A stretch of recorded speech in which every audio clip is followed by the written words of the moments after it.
Olá, pessoal! Bem-vindo a mais um episódio do canal No Ré.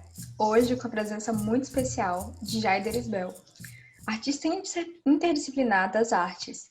Ele é artista, escritor, pesquisador, ativista e catalisador cultural. Então, hoje o papo vai ser justamente sobre esse trabalho lindo que ele desenvolve com as artes, falando sobre o seu próprio povo, a sua história e toda a sua cosmovisão, certo? Então, olá, Jaider. Um olá pra galera. Morubenã, o Zé Macuspé. Olá a todos, todas, todes. Eu sou Jaider Isbel e sou Macuxi, povo lá de Roraima, né? Povo que vive, além de Roraima, atravessa para Guiana e Venezuela. Enfim, o nosso território ancestral ele está, claro, antes do mapa do Brasil. Então, aquela grande Monte Roraima é o nosso horizonte, né? O nosso país. A gente vem de lá. Olha, a gente tem muita coisa interessante para falar hoje. Eu já andei olhando suas artes, futuquei tudo mesmo, adorei os quadros, realmente estou encantada com as cores, quanto isso chama atenção. E, assim, eu tenho ideia de algumas das suas amostras, mas eu queria falar da mais atual delas, né? Que é a amostra que está acontecendo na 34ª Bienal de São Paulo.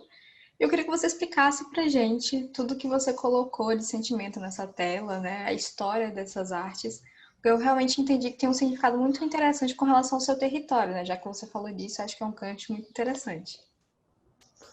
Então, meu trabalho está diretamente ligado à ancestralidade, à cosmovisão, ao território e especialmente ao tempo presente, né? Que é esse, esse movimento que a gente faz de tornar essas coisas ainda mais presentes do que o nosso próprio corpo, né? O nosso corpo está aqui e muitas das vezes ele é visto ou nem não visto, invisibilizado mesmo, e dissociado, desligado, desconectado dessa raiz maior, né? Que é essas coisas que eu falei, o território, a cosmovisão, a cultura, todas essas ideias que compõem a nossa natureza mais completa, né? Então, o que está acontecendo agora, que você citou, é a exposição Vento, que é uma exposição que tem essa ideia, tem essa expectativa de dar para as pessoas uma ideia do que vai vir na Bienal. Lembrando que a Bienal aconteceria esse ano, setembro, foi adiada para 2021, e aí, para não ficar esse vazio aí, os curadores resolveram fazer essa exposição chamada Vento, com 21 artistas da Bienal, para poder fazer esse chamamento, né? E me convidaram para estar nessa exposição, e eu trouxe a coleção A Guerra dos Canaimés, que é uma série de 11 pinturas que eu fiz inéditas, especialmente para essa ocasião, e que estão instaladas aqui no Bienal, no pavilhão Titino Matarazzo, né? Que é o grande salão da Bienal de São Paulo. Então, as paredes que não conhecem o que é a Bienal de São Paulo, né? Um evento que ocorre a cada 2 anos e que pretende reunir aí artistas ao redor do mundo que estão em evidência, artistas que estão com suas carreiras bombando, digamos assim, como diz os jovens, né? Que estão bombando por aí. Então, a gente conseguiu estar nessa turma e trouxe essa exposição, que é uma exposição que eu espero que acabe, de uma certa forma, projetando essa expectativa maior dos nossos povos todos de fazer parte do grande mundo e, inclusive, da arte. Então, é importante porque a gente está dentro de uma das 10 bienais mais importantes do mundo, né? Isso é muita coisa, em várias dimensões, não é só essa questão do exibicionismo, é a presença, é o protagonismo, e a nossa arte sempre buscou ser uma arte engajada nas causas, né? Que é trazer para esse grande palco exatamente essa invisibilidade que nos, nos, nos apaga, né? Nos coloca fora da ideia de vida, de mundo e tudo. Então, é claro que é um palco de visibilidade muito marcado essa ideia mesmo de mundo dominante, tal, essas coisas todas, mercado de arte, umas linguagens que acabam não dialogando diretamente com a sociedade, né? Então a gente vem, eu venho trazendo essa energia de tentar conversar olho no olho com os curadores, com a direção dessas instituições de artes, não só da Bienal, mas de todas as outras que a gente tem trafegado e que tem convidado a gente tem jogado na mão deles todo esse peso que nós carregamos há muito tempo sozinhos dos nossos povos, né? Que é a resistência e o sofrimento, mas queremos ir muito além disso, que é mostrar a nossa beleza, a nossa riqueza, a nossa cultura e a nossa tecnologia, né? Eu sempre falo essa palavra tecnologia, porque ela é importante para poder, de uma certa forma, eu diria a palavra modernizar, mas de uma certa forma, equalizar um pouco o sentido das coisas, porque sempre os nossos conhecimentos são tidos como mais afastados do presente, né? Como atrasados, como distantes, tal. Então, quando a gente coloca a palavra tecnologia, eu acho que aproxima mais a ideia de um diálogo mais contemporâneo mesmo, mais presente, tal. E aí essa exposição, ela traz esses 11 trabalhos e traz mais um que acaba formando um conjunto de 12, né? Que é um conjunto de 12 telas. E aí ela traz uma tela que eu fiz em 2011, que foi uma das primeiras que eu pintei, assim, profissionalmente falando, né? Já pintei isso desde sempre, mas a primeira que constitui uma coleção, constitui uma narrativa, enfim, é o ataque do Canaimé. O Canaimé, para nós, é uma entidade viva, presente, está junto com a gente até hoje, também está nos palcos urbanos, em vários lugares. E ele, basicamente, Aline, ele é um ser humano como nós, no indígena, das nossas comunidades, que se dedica a fazer esse tipo de trabalho, né?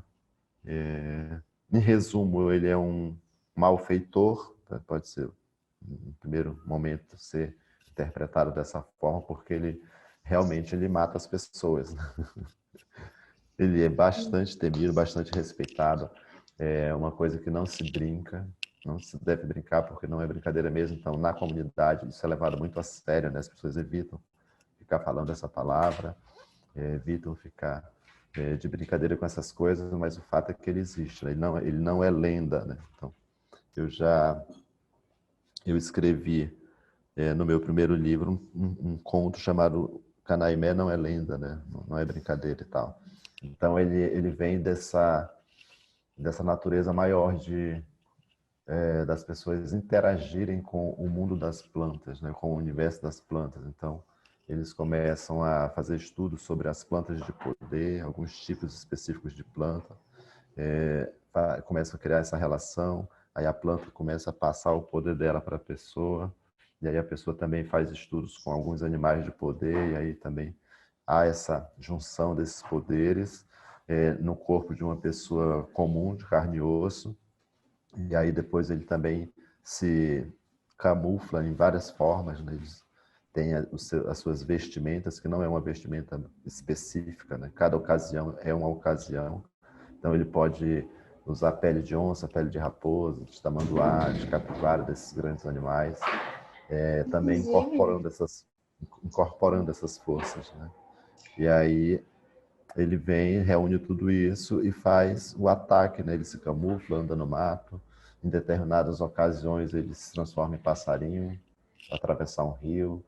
Quando ele chega na casa de alguém para atacar e não consegue entrar, ele se transforma em morcego, entra por cima da palha, vai lá e ataca. Então, é um negócio fantástico mesmo, né? Um negócio impressionante.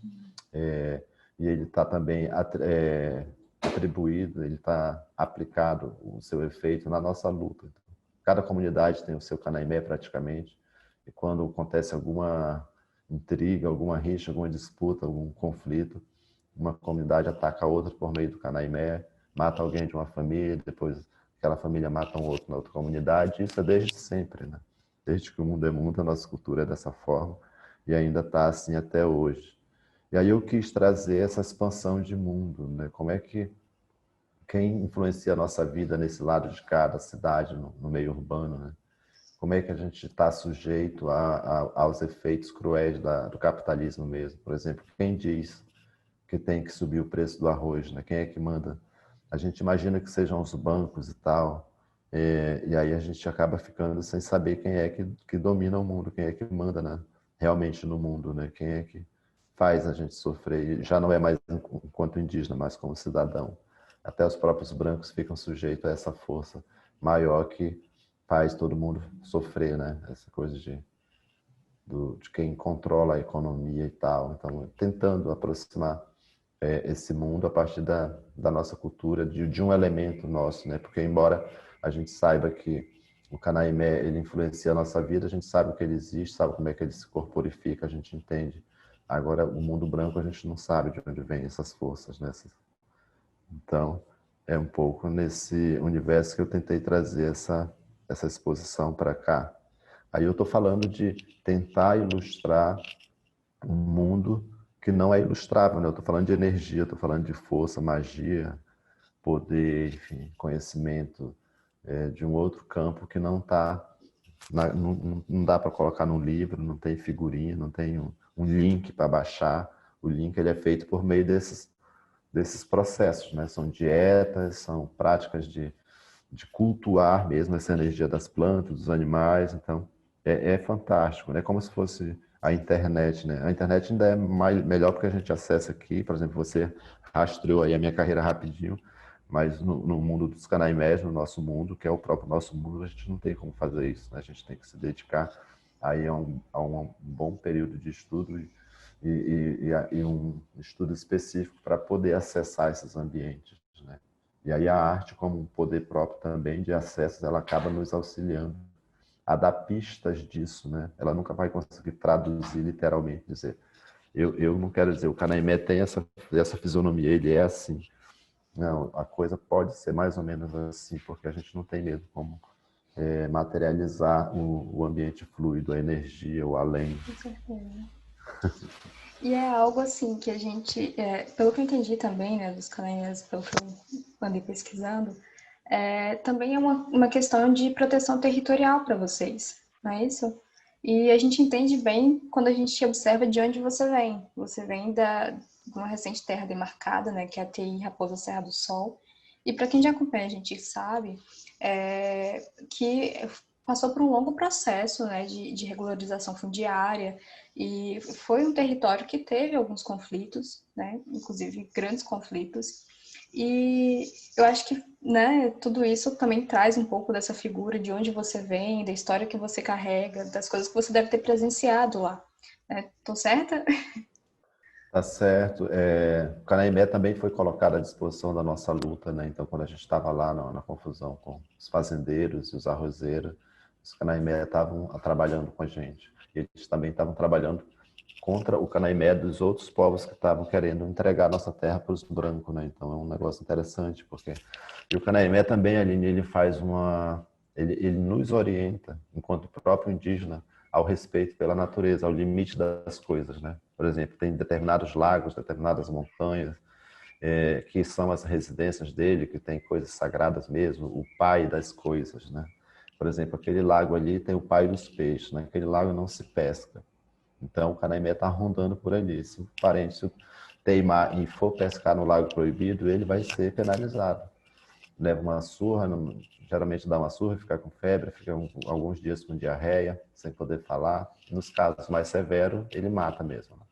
Então, ele está tentando, a própria natureza em si mesma, tentando nos ensinar a questão do limite do respeito, né? Porque a gente tem perdido isso também enquanto indígena.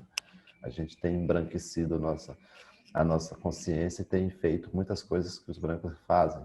E aí você perde o respeito pela própria natureza. Você transgride essas regras, que já são regras, não são regras de hoje, nem de ontem, nem de 100 anos atrás, são regras milenares mesmo, que impõem o limite das coisas. Esse atravessamento de mundo. Parece uma bobagem, né? Não poder pescar num lago, mas se a regra está dita que é assim, e aí os canaimés é que cuidam de fazer essa regra ficar viva, né? O limite da nossa fronteira de atuação. E aí eu queria chamar a atenção da galera que está assistindo aqui, porque isso é muito interessante, eu não sabia dos canaimés antes. né? Eu fiquei muito impressionada quando eu li um pouco mais sobre isso, de ver você falando. E assim, nós também temos uma cultura que vai nesse caminho, nesse sentido, né? Vocês têm os Canaimés e a gente tem a Maturembá, que é a mãe da mata, e ela cuida, ela faz esse processo. Nós também apanhamos dela se for preciso, porque existe todo o nosso sistema, ele tem a sua formação e a gente tem que respeitar isso, independente de ser indígena, né? A gente está sujeito às leis que são muito antes de nós. Então, eu acho muito legal a gente pensar nisso, né? Dessa diversidade, a gente falar, e principalmente falar sobre essa questão que você colocou antes, né? Que é o protagonismo. A gente vê aí com a sua exposição que não é só você, Jair, que está ocupando esse espaço na Bienal, né, nessa mostra-evento, mas também levando a nossa voz contra povos indígenas, abrindo espaço para que outros parentes também, né, façam esse trabalho em dia. Eu achei sensacional, realmente, acompanhar esse trabalho. Quem tiver a oportunidade de visitar, com todo cuidado, tá, gente? Com máscara, com álcool em gel na bolsa, por favor. Mas, sério, visitem a exposição, porque eu fiquei com muita vontade de visitar. Eu achei incrível. E tinha uma outra coisa que eu queria falar também, né? Que você comentou aí sobre o fato de ser uma coisa fluida, que nem sempre a gente pode montar uma figura, né? E dizer que esses são os canaimés. E aí a gente fala dessa questão dos cantos e rituais. Eu vou pronunciar aqui, vou ler para pronunciar, porque eu não tenho certeza se pronuncia assim, vou ler como o meu povo fala, né? O Ticumunum, é isso?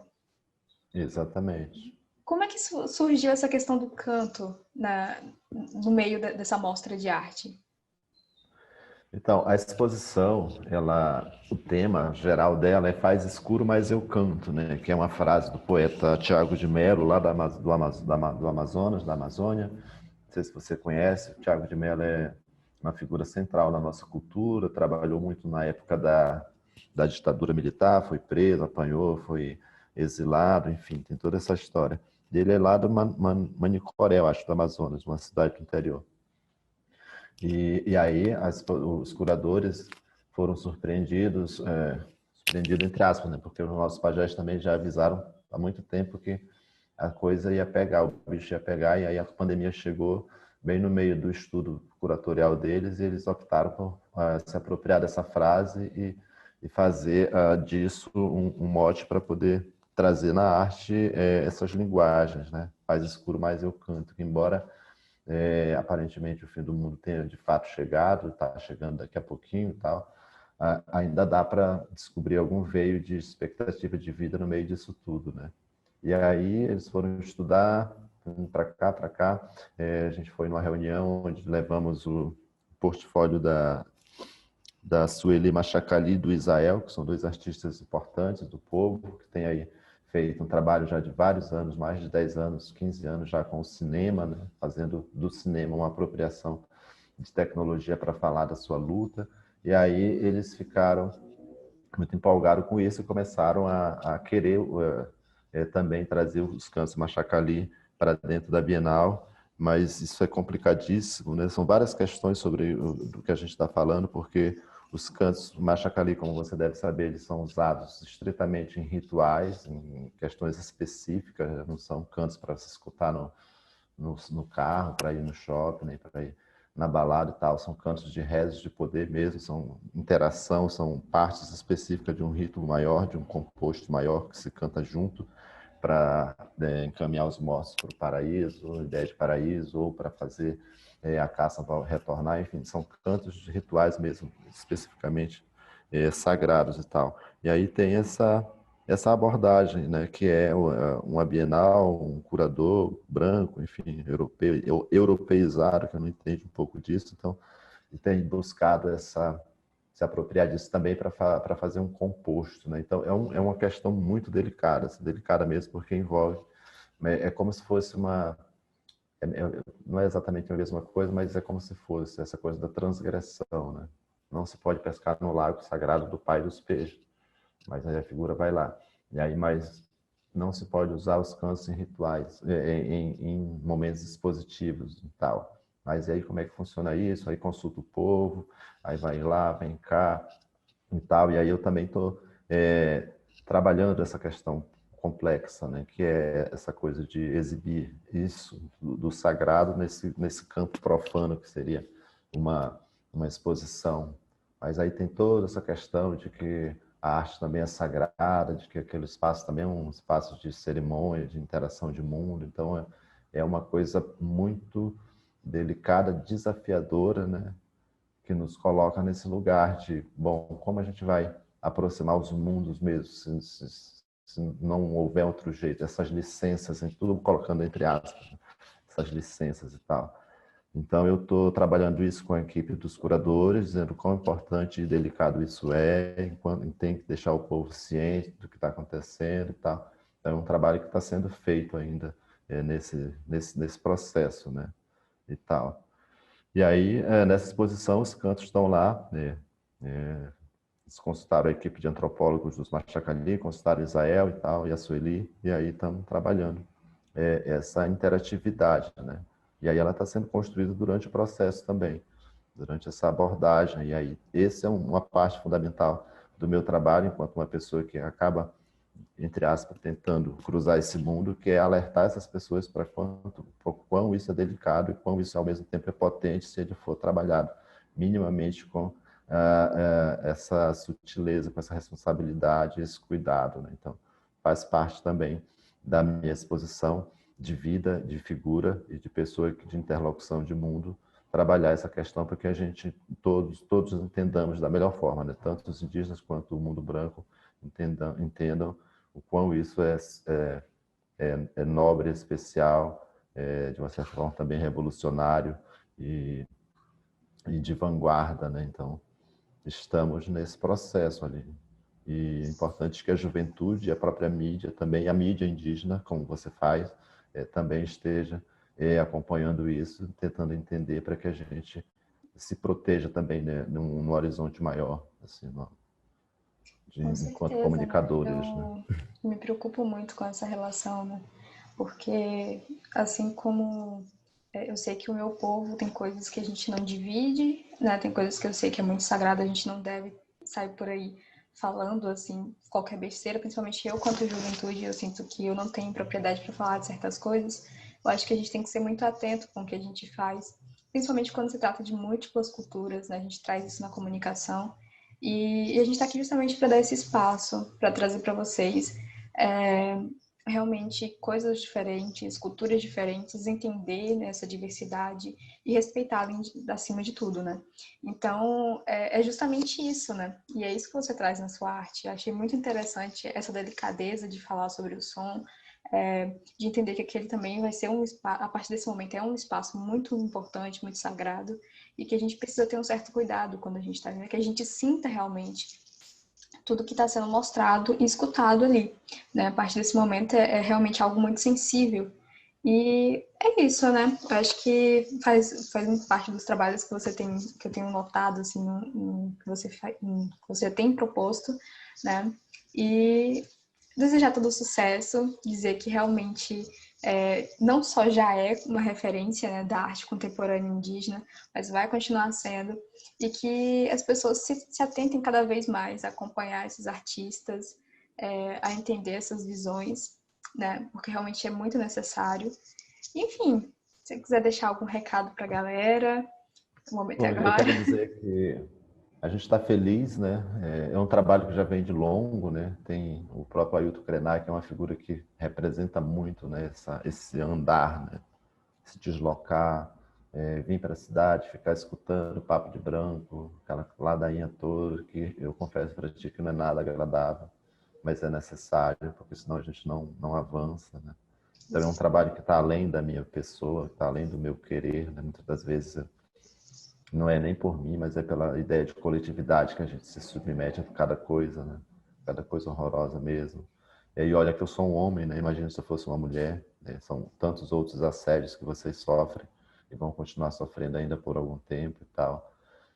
Mas a gente tem avançado. A gente está tendo uma exposição belíssima também, belíssima, aqui na Pinacoteca de São Paulo, curada pela Naíma Terena, que é nossa parenta querida, que estudou, se dedicou, artista também, hoje está começando a botar grandes frutos para todo mundo, né? Uma exposição que reúne 21 artistas, ou 23 artistas coletivos, faz um bom mapa, um bom panorama dessa diversidade toda. Dayara Tucano hoje vai abrir uma exposição especialíssima, uma individual dela no CCSP, né, que é um centro cultural grande aqui de São Paulo, importante também e tal. A gente está, eu vou assinar uma curadoria também importantíssima para o Humano ano que vem. Então as coisas estão acontecendo, eu sinto isso.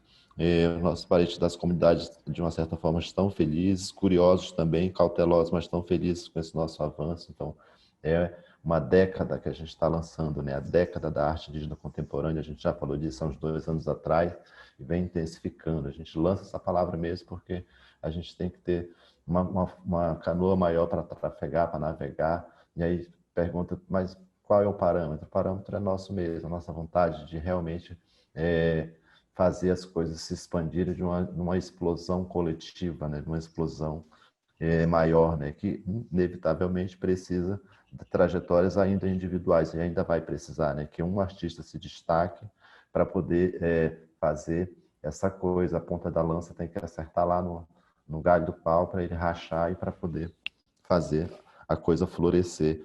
E aí é quando se junta mesmo e torna mais evidente que o nosso trabalho é um trabalho sempre coletivo, né? Sempre coletivo. Quando um estudante ele deixa sua aldeia e vai passar fome, passar medo na cidade, passar preconceito, ele não está ali só por ele, né? Ele está por todo o povo, por todos os povos. E isso é muito, muito especial. E isso é que a gente quer que esses brancos entendam, né? Não é o trabalho do Jair só porque ele é famosinho, é um cara bonitinho que anda por aí aprontado, arrumado, desfilando, não. É toda uma responsabilidade muito grande, muitas gerações em cima da gente, e a gente tem que dar uma resposta positiva. Então, é isso. Queria que se alegrassem realmente conosco, né? Eu sei que está todo mundo de luto, na luta, está difícil, mas é a nossa alegria que nos salva, que nos tem salvado, né? Tem salvado o nosso povo, e é isso que a gente tem de melhor para colaborar, nessa nossa tecnologia mesmo de ser capaz de reconstruir mundos. A minha cultura diz muito claro isso, que a gente já teve vários fins de mundo e podem vir outros que a gente dá um jeito de boiar de novo e ressurgir, né? Então, gratidão pela escuta, assim, pela abertura, e desejo também muito sucesso no seu trabalho e que venham outros jovens com essa inteligência, essa força e essa clareza também da importância das mídias, né? Das mídias livres. Anhum, gratidão, Morubenã. É uma esperança muito grande que a gente vê, né? E eu estou muito feliz por esse trabalho, muito feliz por estar vendo vocês colherem esses frutos incríveis, estar levando essa galera com vocês, a Naine, a Dayara, que eu já conheço, e que fazem um trabalho lindo também.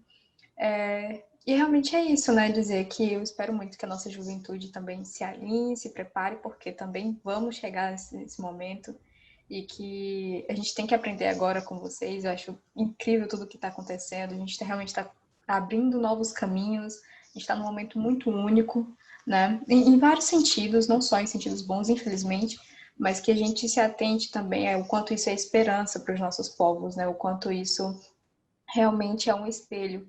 Então, é isso. Eu agradeço muito por ter vindo até aqui, por ter vindo conversar com a gente. Dizer para a galera que para seguir, vou deixar todas as redes sociais aqui, já se inscrever no canal se você ainda não é inscrito, deixar o like. Por favor, visitem a exposição da Fundação Bienal de São Paulo, a Mostra Vento, não se esqueçam que é a Mostra Vento, que segue em cartaz até o dia 13 de dezembro, no pavilhão Cecílio Matarazzo, no Parque Ibirapuera. Fechado? Então é isso, pessoal. Muito obrigada mesmo, Jaider. Muito obrigada. E tchau! Tchau, tchau.